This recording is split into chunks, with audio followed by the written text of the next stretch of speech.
On this Thursday night, Iran attacks its Gulf neighbours, hitting energy facilities. The effect on oil and gas prices and the amplifying calls to end the war. Potential divisions between Israel and the U.S. And I told them, don't do that. Israel acted alone. And what Donald Trump said about Pearl Harbor as he sat beside Japan's prime minister. Unprecedented why a Quebec court is blocking a man and his son from donating any more sperm. How many children do you think you have? Plus, the self-proclaimed Queen of Canada is back in the news. What's happened to the criminal charges against her?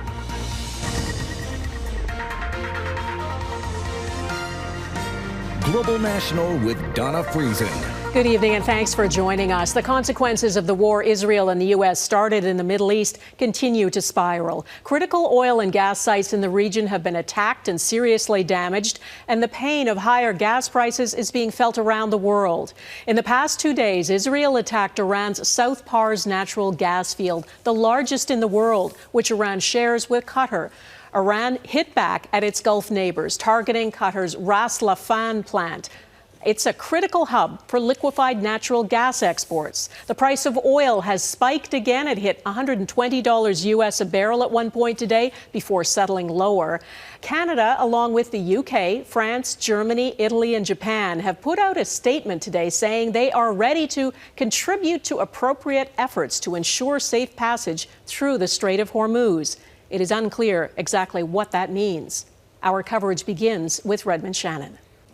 2 airstrikes on either side of the world's largest natural gas field, in Iran and Qatar.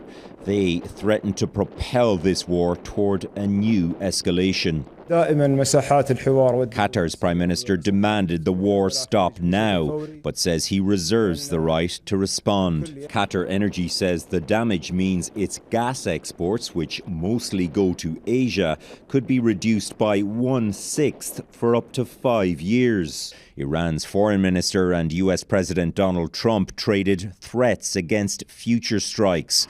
And as expected, gas and oil prices shot up again. It's for what it might portend, which is, in this case, an ever-widening war in the Gulf that involves more and more players and involves more and more significant infrastructure. U.S. Trade Secretary Scott Bessent says he may remove sanctions on some Iranian oil to free up supply. And Canada, Japan and 5 European countries called for a moratorium on attacks on civilian infrastructure, adding they're ready to help ensure oil and gas have safe passage through the Strait of Hormuz. German Chancellor Friedrich Merz stressing it could only happen when fighting stops. There is little sign of that, Iran hitting refineries in Kuwait and Israel. But the Gulf gas field was quiet Thursday.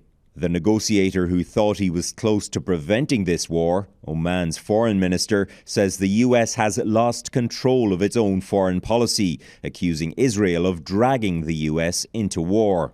He wrote in The Economist that Arab countries that had placed their trust in American security cooperation now experience that cooperation as an acute vulnerability. This evening, Israeli Prime Minister Benjamin Netanyahu said accusations he dragged the US into war are ridiculous.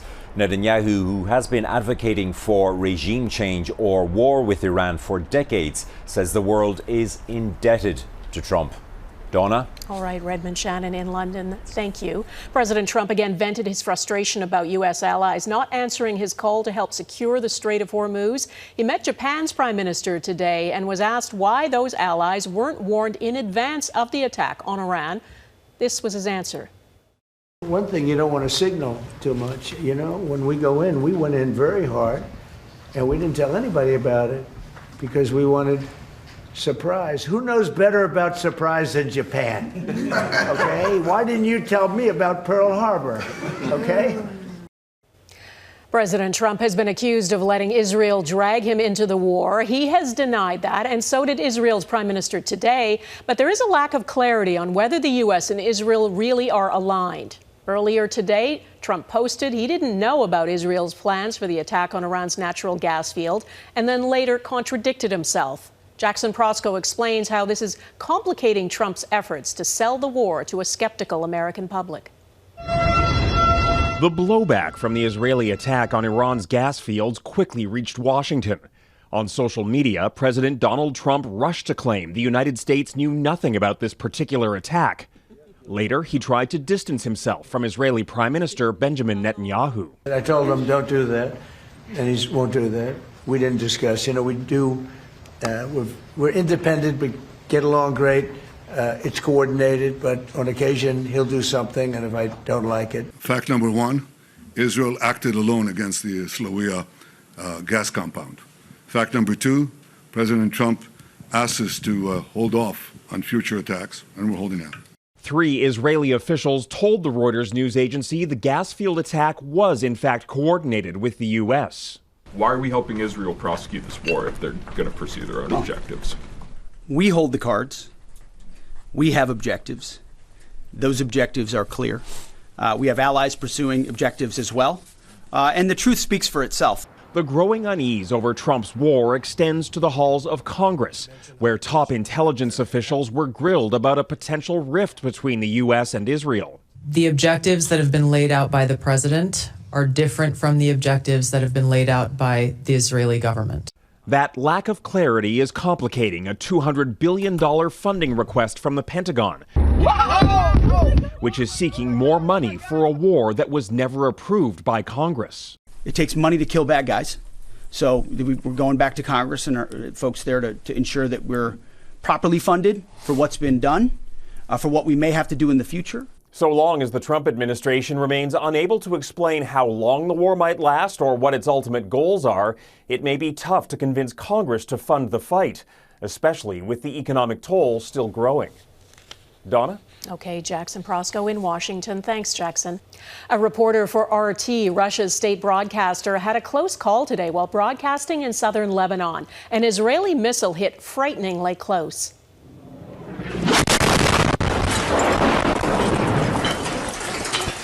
He and his camera operator survived and are being treated for shrapnel wounds. The Committee to Protect Journalists is calling for an investigation. Lebanon's health ministry says Israeli strikes on the country have killed more than 1,000 people, including 79 women, 118 children, and 40 healthcare workers. A Canadian military facility in Kuwait was hit by an Iranian strike on March 1st, but did not become public until days later when La Presse newspaper reported on it. Canada's defense minister is now trying to clarify exactly when he was informed, after saying the first he heard about it was reading the newspaper account. Jillian Piper is following this for us. Jillian. Donna, the federal defense minister is walking back statements that he did not know Iran struck a Canadian armed forces camp at a Kuwait airbase until Canadian media reported on it. A week ago, newspaper La Presse reported that a missile strike on March 1st appeared to have damaged the Canadian camp at the Ali Al Salem air base, informing the public of the attack 11 days after it took place, which David McGuinty was asked about Thursday. You knew about this before La Presse reported on it 11 days later, and also No, I didn't know about it before La Presse reported on it. I saw the La Presse story while I was overseas. He said he could not inform Canadians about the incident due to safety protocols. We do not put the men and women of the Canadian Armed Forces in harm's way or at risk. We do not share operational information. But later Thursday, the minister said he was actually briefed immediately after the base attack and did not learn about the strike from the news report that neither McGuinty nor the Prime Minister have confirmed. I'm not the only spokesperson for the government, but I'll just confirm that Canadian forces are, the members of the Canadian forces are all safe and sound. The opposition has been heavily criticizing the government's handling of the incident, doubling down in a written statement Thursday. This is unacceptable. Either Minister McGuinty didn't know, which is a failure of leadership, or he did know and is lying to Canadians. Well, it depends. This former chief of the defense staff says he expects the government may try to be more forthcoming next time. They're probably going to make sure, unless there are security rules that make sure this can't be released, that they will be releasing it immediately, knowing how interested Canadians are. The leaders of the Bloc Québécois, NDP, and Green Party have all called on the federal government to brief them on the incident, Donna, but McGuinty did not commit to meeting or sharing any information with them. All right, Jillian Piper in Ottawa, thanks. Parents in 2 Canadian towns, one in Manitoba and one in Nova Scotia, are looking for answers after 2 teenagers were arrested and accused of plotting simultaneous attacks on schools in their towns. Police say they were communicating online about their plans, and the FBI and Interpol alerted Canadian police. Heidi Petracek has been talking to parents about their fears. 2 towns almost 4,000 kilometers apart, reeling. Students in Rivers, Manitoba noticing changes at school. Like more locked down, you could say, is normal, and making sure there's no other things going on. People in Bridgewater, Nova Scotia, in shock. Shaken like everyone else. This is not something that we thought would happen. Police arrested 2 teens, one in each community this week, alleging they were communicating online about plans to harm fellow students in simultaneous attacks. A 15-year-old Nova Scotian charged with conspiracy to commit murder and uttering death threats. A 14-year-old Manitoban also charged with uttering threats. There's a huge void and a blind spot when it comes to what the kids are really up to. Megan Carbonetto has 2 children attending Parkview. She's concerned about what kids are doing online and what she says have been incidents of racism at the school. Fix it before it gets to the point where someone's making imitation pipe bombs and AKs. It's March break in Nova Scotia, so there are no classes right now, but they do resume next week. And the school board says it will offer support to students, including through school psychologists. But Ali Nazar won't send her children back until she sees more security on site. A letter from the school reassuring parents it's safe to return, not enough. I'd like to see a higher police presence. I'd like to see more security. I'd like to see metal detectors. In Rivers, this parent is fearful and didn't want to be identified, but says the town is hurting. We're kind of broken and scattered, and a lot of healing needs to be done within the community. Law enforcement in both provinces say they don't believe anyone else is involved. In the aftermath of the tragedy in Tumbler Ridge, BC, that hasn't offered much comfort here. Heidi Petracek, Global News, Bridgewater, Nova Scotia. Canada has deported 2 men linked to a series of extortions targeting South Asian business owners in the Edmonton area. Police say one is the ringleader and that the crime stopped after the pair left the country. Authorities say deporting them was the quickest way to address public safety. Immigration officials are not revealing where they've been sent to.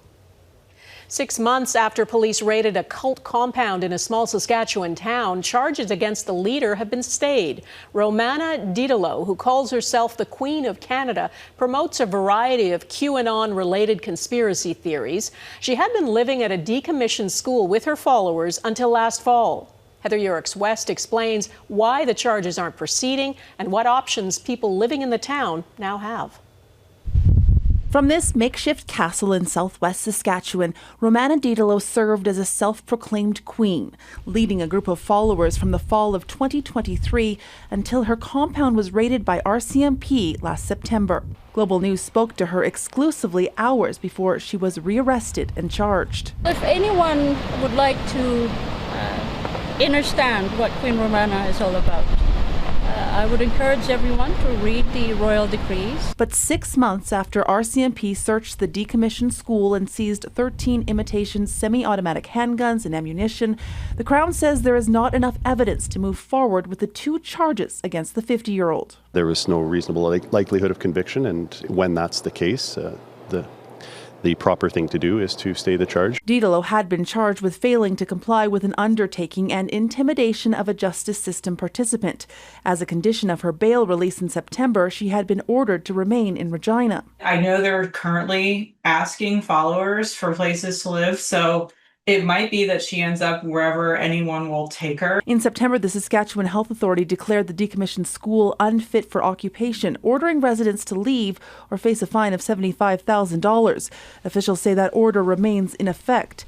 Didulo and her group promote a number of QAnon-based conspiracy theories and continue to stream content online, though the group appears to be much smaller than it was before Didulo's arrest. She held an event after the news came out about the stay, and it was a live event where she was like a coffee with the queen type of thing, which is always supposed to be a big deal for the group. And there was only 30 people who were streaming that. A second member of the group, Ricky Manns, still faces charges that the Crown say remain before the court.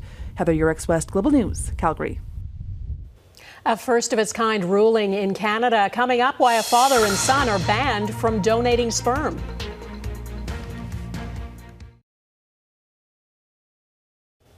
In what's believed to be a first in Canada, a judge in Quebec has temporarily banned two men from donating any more sperm. It's believed they've fathered more than 600 children and have not been operating through regulated fertility clinics. Some of the mothers of those children say the men withheld critical information, and they're concerned about their children and what having so many siblings could mean. Mike Armstrong explains. How many children do you think you have? A little bit more than 109. If that number seems high, Philippe Normand says he's not done. He's been donating sperm for close to 20 years and says he sees it as a sort of responsibility to reproduce. Well, one of the women he helped get pregnant 3 times says she didn't know he was so prolific. Did you hide that fact? No, no.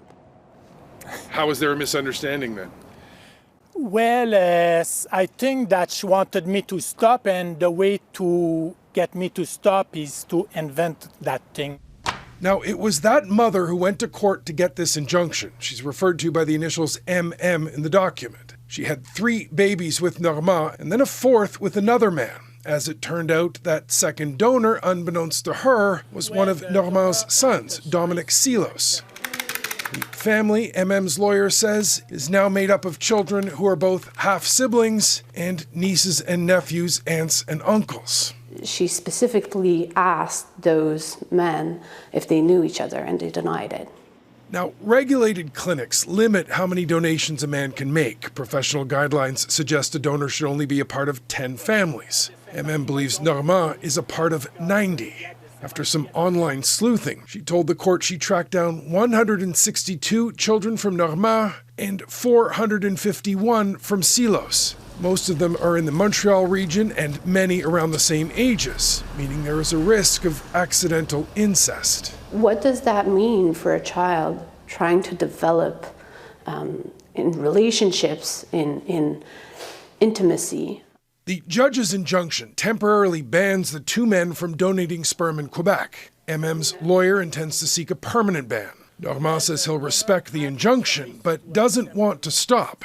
I am available to do it, and I think I gave a great service. Normand says he and his son are considering moving to another province and continuing there. Mike Armstrong, Global News, Montreal. Pierre Poilievre on Joe Rogan's podcast. Ahead, what the federal Conservative leader was hoping to accomplish.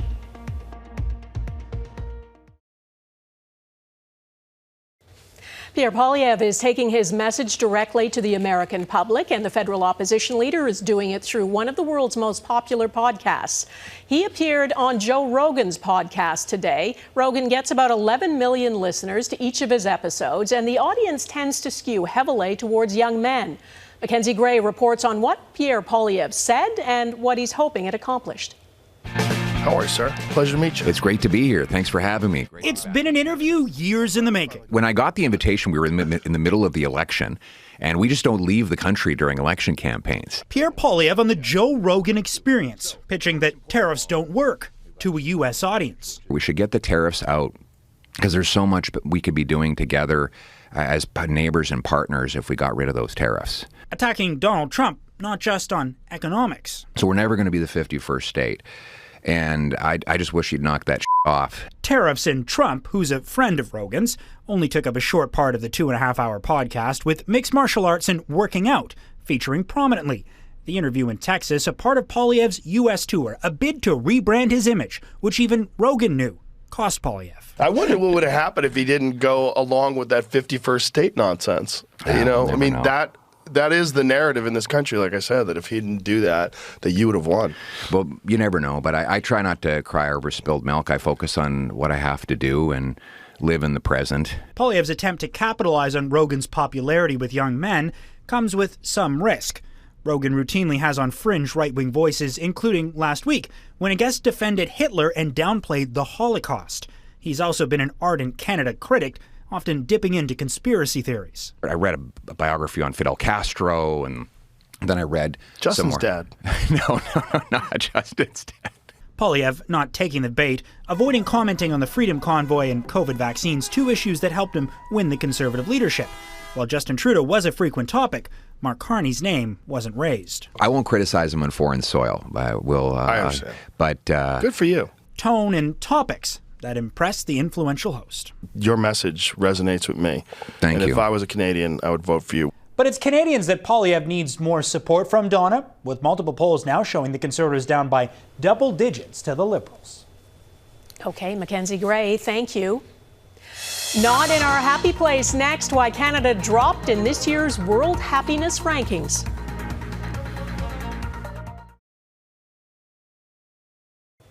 A number of Canadians were honoured today, receiving the Order of Canada, the country's highest civilian honour. Rosalie Abella received the Order's highest distinction, Companion. Born to Holocaust survivors at a displaced persons camp in Germany, she became the first Jewish woman to sit on Canada's Supreme Court. Journalist Melissa Fung was appointed Officer of the Order of Canada. She chronicled her kidnapping by an armed group while covering the war in Afghanistan.